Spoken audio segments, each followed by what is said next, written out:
कहते हैं वक्त सबसे बलवान होता है, वक्त से बलवान कोई नहीं होता। मोदी की बिसात ही क्या, मोदी चीज ही क्या है, क्योंकि वक्त के आगे बड़े बड़ों ने घुटने टेक दिए हैं। मगर मैं अंधभक्तों का, शेख चिल्लियों का क्या करूं, जो मोदी को अभी भी विश्वात्मा, परमात्मा, विश्वगुरु और विश्वमित्र बता रहे हैं। ये साबित करने में लगे हैं कि मोदी की यूक्रेन यात्रा बड़ी ही सफल रही है। ये यात्रा इतिहास में स्वर्णाक्षरों में दर्ज की जाएगी। मैं इन्हें समझाना चाहता हूं कि मोदी की यात्रा किसी को याद इसलिए नहीं रहेगी क्योंकि मोदी ने यूक्रेन जाकर के बड़ी गलती कर दी। अगर मोदी थोड़े दिनों पहले रूस नहीं जाते, पुतिन से गलबैयां नहीं करते,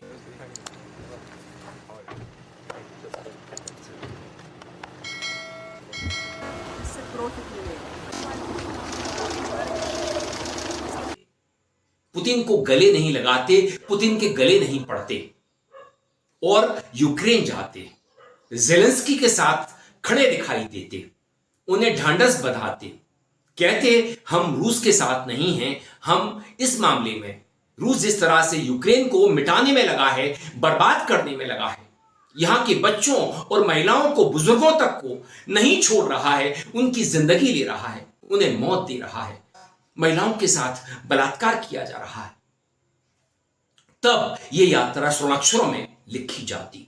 मगर मोदी तो रूस से व्यापार करने में लगे हैं, तेल खरीदने में लगे थे और लगे हैं। मोदी को कुछ सूझ नहीं रहा है। मोदी को काला और सफेद में क्या फर्क होता है यह समझ नहीं आता। वो बैल बुद्धि आदमी है। बैल बुद्धि यानी बिना सिर पैर की बातें करने वाला, अजीबोगरीब बयान देने वाला। बैल बुद्धि हर बार ऐसा काम करता है जिस पर उसे छोड़कर किसी को भरोसा ना हो। हर बार ऐसे फैसले लेता है जिससे किसी का भला ना हो। आज हम आपको कुछ ऐसे ही फैसले बताते हैं जिससे आप बैल बुद्धि की पहचान कर पाएंगे। बैल बुद्धि का फैसला नंबर 1, नोटबंदी। कोई मानव बुद्धि होता तो 140 करोड़ की आबादी वाले देश को लाइन में खड़ा करने से पहले सोचता, गरीबों की खून पसीने की कमाई लूटने से पहले सोचता। मगर बैल बुद्धि ने क्या किया, आप खुद देखिए।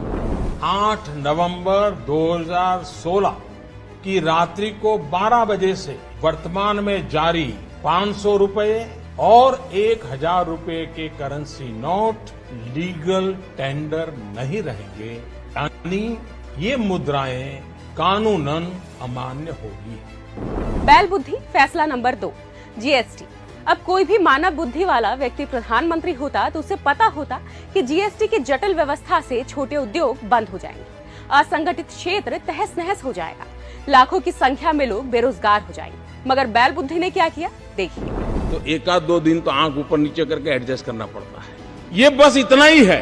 और इसलिए थोड़ा सा हम प्रयास करेंगे, इस व्यवस्था के साथ हम आसानी से जुड़ जाएंगे। बैल बुद्धि फैसला नंबर 3, लॉकडाउन।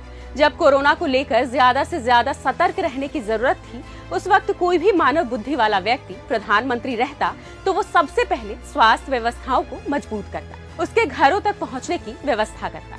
मगर बैल बुद्धि ने क्या किया, देखिए।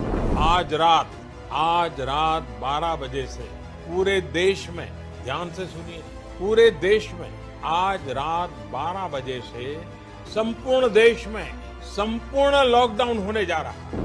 बैल बुद्धि फैसला नंबर 4, 3 कृषि कानून। जब किसानों को एमएसपी की कानूनी गारंटी की जरूरत थी, तब कोई भी मानव बुद्धि वाला प्रधानमंत्री होता तो उनकी बात सुनकर मांग पूरी करता। मगर बैल बुद्धि ने किसानों से बिना पूछे 3 कृषि कानून लागू किए। जब किसानों ने जमकर प्रदर्शन किया, तब जाकर बैल बुद्धि ने ये फैसला किया, देखिए। हमने 3 कृषि कानूनों को वापस लेने का, रिपील करने का निर्णय लिया है। हमने तय किया है, जितने लोग विधानसभा में चुन करके आए हैं, जितने लोग पार्लियामेंट में चुन करके आए हैं, उनके जितने भी पेंडिंग केसेस होंगे, जितने भी आपराधिक मामले होंगे, उन सारे के सारे मामलों के लिए अलग कोर्ट की रचना की जाएगी। सुप्रीम कोर्ट की निगरानी में सारा काम चलाया जाएगा और 1 साल के भीतर दूध का दूध, पानी का पानी हो जाए। जो अपराधी हैं लेकिन राजनीति में आगे बढ़ चुके हैं, वो जेल जाएं। एक शुद्धि की शुरुआत। ऐसे नहीं होता मित्रों, मैं शासन में बैठा हूं, मुझे मालूम है इस प्रकार से रुपया इतनी तेजी से गिर नहीं सकता। अरे अगर नेपाल का रुपया नहीं गिरता है, बांग्लादेश की करेंसी नहीं गिरती है, पाकिस्तान की करेंसी नहीं गिरती, श्रीलंका की करेंसी नहीं गिरती, क्या कारण है हिंदुस्तान का रुपया पतला होता जा रहा है? मेरा तो सपना है कि हवाई जहाज में कौन लोग बैठने चाहिए। ये जो एक बना हुआ है ना, बड़े बाबू, बड़े बड़े लोग, धनी लोग, ये दुनिया उन्हीं के लिए है। इस देश की जो सुविधाएं अमीरों को प्राप्त हैं, वो मेरे देश के गरीब को भी मिलनी चाहिए। जो सामान्य व्यक्ति हवाई चप्पल पहन करके घूमता है, वो मुझे हवाई जहाज में दिखना चाहिए। ये मेरा सपना है। इसलिए वो यूक्रेन क्यों गए, क्यों जेलेंस्की के गले पड़े, और जेलेंस्की ने उन्हें जिस तरह से आईना दिखा दिया, कह दिया आप रूस के साथ व्यापार कर रहे हैं, इसे बंद कीजिए, रूस पुतिन तब दबाव में आएंगे। मोदी को यह आईना दिखाना था, गाल पर एक तरह से तमाचा था हमारे। मैं मोदी की बात नहीं करूंगा, मोदी को इससे कोई फर्क नहीं पड़ेगा। मोदी के तो अंधभक्त और शेख चिल्ली यही कहेंगे कि मोदी ने रूस यूक्रेन के बीच में युद्ध रुकवा दिया। जब मोदी यूक्रेन में थे तो रूस ने यूक्रेन पर बम नहीं बरसाए।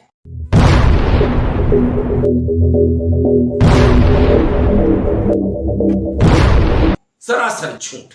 गोदी मीडिया इसी तरह से झूठी खबरें, आधारहीन खबरें प्रचारित करता रहा है और सूत्रों से इन खबरों को बताता रहा है। अगर मोदी की यूक्रेन यात्रा इतनी सफल रहती तो मोदी चुपके चुपके चोरी चोरी भारत में प्रवेश न करते। एयरपोर्ट पर जब मोदी जहाज से उतरे, 2 भारतीय अधिकारी उनका स्वागत करने के लिए खड़े हुए थे। फिलहाल ये तस्वीरें आप देख सकते हैं, प्रधानमंत्री स्वदेश लौट चुके हैं। फिलहाल ये तस्वीरें आप देख सकते हैं, प्रधानमंत्री स्वदेश लौट। मोदी नहीं चाहते थे कि उनकी भारत में जब वापसी हो ये बड़ी धूमधाम से हो, क्योंकि मोदी की यूक्रेन यात्रा में कोई उपलब्धि नहीं थी। पोलैंड मोदी पहुंचे, वहां पर एनआरआई से उन्होंने मोदी मोदी करवा लिया। वो बीते 10 सालों से करवाते रहे हैं। झूठा मोदी मोदी।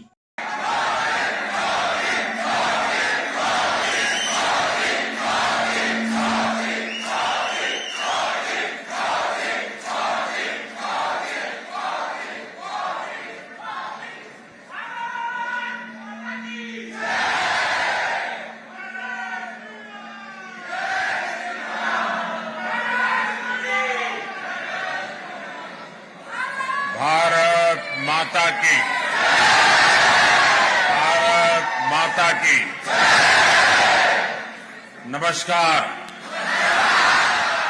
केम छो? मोदी बीते 10 सालों में भारत को जहां लेकर के आ गए हैं, किसी भी मामले में मैं बात करूं, अगर मैं मामलों की बात करूंगा तो 1 घंटा लग जाएगा। इसलिए आप विषयों को छोड़ दीजिए, मुद्दों को छोड़ दीजिए, मुद्दों को पीछे रखिए, मोदी की बात करिए कि मोदी ने देश को दिया क्या है और देश से लिया क्या है, अपने यारों को दिया क्या है। हमने बड़ी कीमत चुकाई है मोदी राज में, देश ने कीमत चुकाई है मोदी के प्रधानमंत्री बने रहने की। और जो मोदी की फिजा है, मोदी की हवा है, वो पूरी तरह बदल चुकी है। हरियाणा में बीजेपी को कैंडिडेट नहीं मिल रहे हैं चुनाव लड़ने के लिए। चुनाव आयोग ने जिस तरह से चुनाव अनाउंस करवाए, 2 राज्यों में चुनाव अनाउंस किए, महाराष्ट्र में नहीं किए, झारखंड में नहीं किए, क्यों नहीं किए, इसके पीछे वजह क्या है? और अब हरियाणा की जो बीजेपी है, वहां का जो संगठन है, चुनाव आयोग से समय मांग रहा है चुनावों को टलवाने के लिए। क्यों टलवाना चाहते हैं ये लोग चुनाव? क्योंकि हरियाणा में इनकी ऐतिहासिक हार होने जा रही है। वक्त की बड़ी खबर, हरियाणा में बदल सकती है मतदान की तारीख। बीजेपी ने हरियाणा विधानसभा चुनाव के लिए मतदान की तारीख बदलने की मांग की। हमारी बेटी के साथ इनके ही सांसद ने, हमारी बेटियों के साथ इनके ही बाहुबली सांसद ने जो सलूक किया, उनका यौन शोषण किया, हरियाणा इसका बदला लेने वाला है मोदी से। मोदी को आईना दिखाने वाला है, मोदी को कहीं का नहीं छोड़ने वाला है। चुनावों के नतीजे मोदी को, मोदी का जो चेहरा है वो दिखा देंगे कि तुम्हारा चेहरा कैसा है, तुम देश की बहन बेटियों के साथ कितना खड़े नजर आते हो और कितनी झूठी भाषणबाजी करते हो। किसी दिन देखने के लिए मेडल लेके आना तो मैं चाहूंगी कि देश का कोई खिलाड़ी मेडल ही ना लेके आए कभी। एक हमारा भाई उठा ले गया था, उसको पता ही नहीं वो कहाँ है कैसा है। इतनी दूरदर्शी करे कि हमारे यहाँ पे मोदी की जो छवि है वो दरक रही है, वो टूट रही है। मोदी का मिथ टूट रहा है। शेख चिल्ली और अंधभक्तों को अब यह समझ जाना चाहिए, मोदी की यात्रा, यूक्रेन यात्रा फ्लॉप शो थी। इस यात्रा से भारत की छवि खराब हुई है, हमारी छवि खराब हुई है। मोदी भारत नहीं है, ना ही कोई व्यक्ति भारत हो सकता है। सब भारत के सपूत हैं, मगर मोदी खुद को भारत से बड़ा दिखाने की कोशिश करते रहे हैं। वो ना तो विश्व गुरु हैं, ना विश्व मित्र हैं। वो किसी के मित्र नहीं है। वो अडानी अंबानी जैसे बड़े बड़े उद्योगपतियों के मित्र हैं। वो ब्रजभूषण शरण सिंह के मित्र हैं। वो ऐसे लोगों के मित्र हैं जो अपराध करते हैं और मोदी के पीछे अपना मुंह छुपाते हैं। वो ऐसे भ्रष्टाचारियों के मित्र हैं जो खुल करके भ्रष्टाचार करते हैं, मगर ईडी, सीबीआई, इनकम टैक्स उनकी जांच नहीं करती, उनके यहां छापेमारी नहीं करती। और अगर किसी के यहां करती भी है, 2% ऐसे लोगों के यहां, तो उनकी जांच आगे नहीं बढ़ती, फाइलें ठंडे बस्ते में डाल दी जाती हैं। दोस्तों, अब हमें समझना होगा, मोदी को समझना होगा और मोदी को मोदी का रास्ता दिखाना होगा। मोदी अब देश पर बोझ बन चुके हैं। अब इस बोझ को उतारने का समय आ गया है।